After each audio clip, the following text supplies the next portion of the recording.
Good morning class. आज हम 6 chapter को पढ़ने वाले हैं जो कि है महादेवी वर्मा। इनकी एक कविता हिमालय से को हम पढ़ चुके हैं जो कि इनके काव्य संग्रह सांध्य गीत से ली गई थी। आज इनकी दूसरी कविता को हम पढ़ने वाले हैं। इस दूसरी कविता का नाम है वर्षा सुंदरी के प्रति, जो महादेवी वर्मा जी के काव्य संग्रह नीरजा से ली गई है। इस कविता में वर्षा ऋतु का एक सुंदरी के रूप में चित्रण किया गया है, यानी उनका एक सुंदर स्त्री के रूप में चित्रण करते हुए उनका मानवीकरण किया गया है। पढ़ते हैं इस कविता को। रूपसी तेरा घन केश पास, श्यामल श्यामल कोमल कोमल। महादेवी वर्मा जी कहती हैं रूपसी अर्थात रूपवान स्त्री या सुंदरी अर्थात वर्षा सुंदरी, तेरा अर्थात तुम्हारा, केश पास, केश अर्थात बालों का जो पाश यानी जाल है, तुम्हारा जो बालों का जाल है यानी जो केशों का जाल है, घन वह बादलों के समान, श्यामल श्यामल, श्यामल श्यामल है यानी काले रंग का है और कोमल कोमल है। वर्षा सुंदरी की सुंदरता का चित्रण करते हुए महादेवी वर्मा जी कहती हैं कि रूपसी अर्थात हे वर्षा सुंदरी, तुम्हारे जो बालों का जाल है यानी जो तुम्हारा केश जाल है वो बादलों के समान श्यामल श्यामल और कोमल कोमल है। लहराता सुरभित केश पास, तुम्हारा केश जाल सुरभित है अर्थात सुगंध से युक्त है और लहरा रहा है। तुम्हारा केश जाल सुगंध से युक्त होकर के लहरा रहा है। वर्षा सुंदरी के बाल क्या हैं?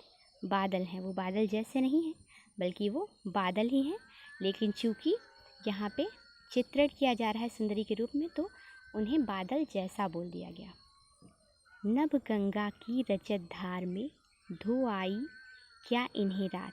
हे वर्षा सुंदरी, क्या तुम अपने इस बादलों के समान श्यामल श्यामल और कोमल कोमल बालों को, केशों को नभ गंगा अर्थात आकाश गंगा की, रजत धार अर्थात रजत चांदी की धारा में, क्या तुम आकाश गंगा की चांदी की धारा में धो आई क्या इन्हें रात, रात्रि में धो करके आई हो। हे वर्षा सुंदरी, क्या तुम अपने इन केश जालों को आकाश गंगा की चांदी की धारा में रात्रि में धो करके आई हो। हे वर्षा सुंदरी, तुम्हारे केशों का जाल बादलों के समान श्यामल और कोमल है। तुम्हारा केश जाल सुगंध से युक्त होकर लहरा रहा है। क्या तुम रात्रि में इन्हें आकाश गंगा की चांदी की धारा में धो करके आई हो। कंपित हैं तेरे सजल अंग, और तुम्हारे जो सजल अर्थात जल से परिपूर्ण यानी भीगे हुए अंग हैं वो कंपित हैं। तुम्हारे भीगे हुए अंग कंपित हैं, काँप रहे हैं। सिहरा सा है तन हे सद्य स्नात, और तुम्हारा तन जो है वो सिहरा हुआ है, सद्य स्नात यानी तुरंत स्नान करके आई हुई। ऐसा लग रहा है कि तुम तुरंत अभी स्नान करके आई हो, इसीलिए तुम्हारा ये जो तन है ये सिहरा हुआ है। भीगी अलकों के छोरों से, तुम्हारी जो अलके अर्थात लटे हैं उनके छोरों से यानी कि उनके किनारों से चूती बूंदे कर विविध लास, जो बूंदे हैं वो चू रही हैं यानी टपक रही हैं, विविध लास यानी विविध प्रकार की क्रीड़ाएँ करती हुई। और तुम्हारी जो ये तुम्हारे केश हैं इनकी जो लटे हैं यानी अलके हैं, इनके किनारों से बूंदे टपक टपक करके विविध प्रकार की क्रीड़ाएँ कर रही हैं। रूपस तेरा घन केश पास, हे वर्षा सुंदरी, तुम्हारा जो केश जाल है वो घन के समान बादलों के समान अत्यंत सुंदर है। महादेवी वर्मा जी वर्षा सुंदरी की सुंदरता का चित्रण करती हुई कहती हैं कि हे वर्षा सुंदरी, तुम्हारे केश जाल बादल के समान श्यामल श्यामल और कोमल कोमल हैं, और तुम्हारे केश जाल सुगंध से युक्त होकर लहरा रहे हैं। ऐसा लग रहा है कि तुम रात्रि में इन्हें आकाश गंगा की चांदी की धारा में धो करके आई हो। तुम्हारे भीगे हुए अंग काँप रहे हैं और लग रहा है कि तुम अभी तुरंत स्नान करके आई हो, जिसके कारण तुम्हारा तन भी सिहरा हुआ है। तुम्हारी भीगी हुई अलकों के किनारों से बूंदें टपक टपक कर विविध प्रकार की क्रीड़ाएं कर रही हैं। यानी बादलों से जो बूंदें गिरती हैं उसे मान लिया गया कि वर्षा सुंदरी के अलकों से यानी लटों से वो बूंदें टपक रही हैं। हे वर्षा सुंदरी, तुम्हारी केश जाल बादलों के समान अत्यंत सुंदर हैं।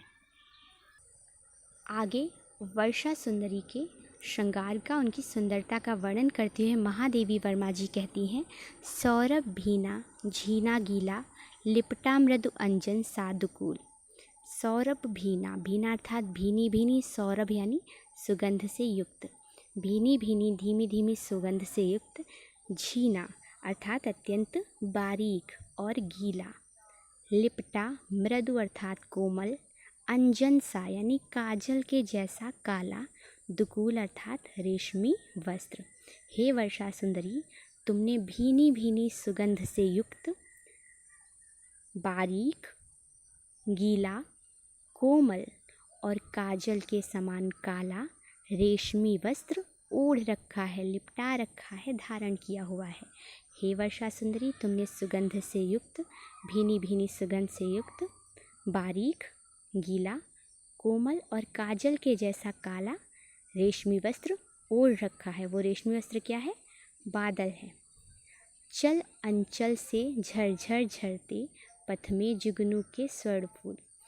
और पथ में जुगनू यानी रास्ते में चमकते हुए जुगनुओं को देखकर ऐसा लगता है कि तुम्हारे चल यानी उसी चंचल या फिर लहराते हुए अंचल यानी आंचल से जो तुमने रेशमी वस्त्र ओढ़ रखा है, उसी के लहराते हुए आंचल से झर झर झरते यानी कि झर रहे हैं स्वर्ण फूल, सोने के फूल झर रहे हैं। और रास्ते में चमकते हुए जुगनुओं को देखकर ऐसा लग रहा है कि तुम्हारे लहराते हुए आंचल से सोने के, स्वर्ण के फूल यानी पुष्प झर रहे हैं। दीपक से देता बार बार, और जो दीपक है उसको देता बार बार यानी उसको जला देता है तेरा उज्ज्वल चितवन विलास। तुम्हारा जो उज्ज्वल यानी चमकता हुआ, चितवन यानी दृष्टि का, विलास यानी कि क्रीड़ा है, तुम्हारी जो चमकती हुई दृष्टि की क्रीड़ाएं हैं वो दीपकों को जला देती हैं, यानी हमारे हृदय में प्रेम के दीपकों को जला देती हैं। तात्पर्य ये है कि जो बिजली चमकती है आकाश में वो तुम्हारी चंचल दृष्टि है, तुम्हारी उज्जवल चंचल दृष्टि है जो हमारे हृदय में प्रेम के दीपकों को जला देती है। हे वर्षा सुंदरी, तुम्हारी केश जाल घन के समान अत्यंत सुंदर हैं। महादेवी वर्मा जी कहती हैं, हे वर्षा सुंदरी, तुमने बादलों रूपी सुगंध से युक्त, बारीक, गीला, कोमल और काजल के समान काला रेशमी वस्त्र ओढ़ रखा है। वर्षा सुंदरी, तुमने बादल रूपी सुगंध से युक्त, पतला, गीला, कोमल और काजल के समान काला रेशमी वस्त्र ओढ़ रखा है। और रास्ते में चमकते जुगनू ऐसे प्रतीत हो रहे हैं मानो तुम्हारे उसी रेशमी वस्त्र के लहराते हुए आंचल से सोने के फूल, स्वर्ण पुष्प झर रहे हों। वर्षा सुंदरी, जो बिजली चमक रही है उसे देखकर ऐसा लग रहा है कि तुम्हारी चंचल दृष्टि है, तुम्हारी चमकती हुई चंचल दृष्टि की क्रीड़ाएं हैं और उनसे जो हमारे हृदय में प्रेम का दीपक है वो बार बार जल जाता है। हे वर्षा सुंदरी, ये जो बिजली चमकती है उसे देखकर ऐसा लगता है कि तुम्हारी ही चमकती हुई चंचल दृष्टि की क्रीड़ाएं हैं और उस दृष्टि की क्रीड़ाओं से हमारे हृदय में बार बार प्रेम का दीपक प्रज्वलित हो जाता है। हे वर्षा सुंदरी, तुम्हारे केश जाल घन के समान अत्यंत सुंदर हैं।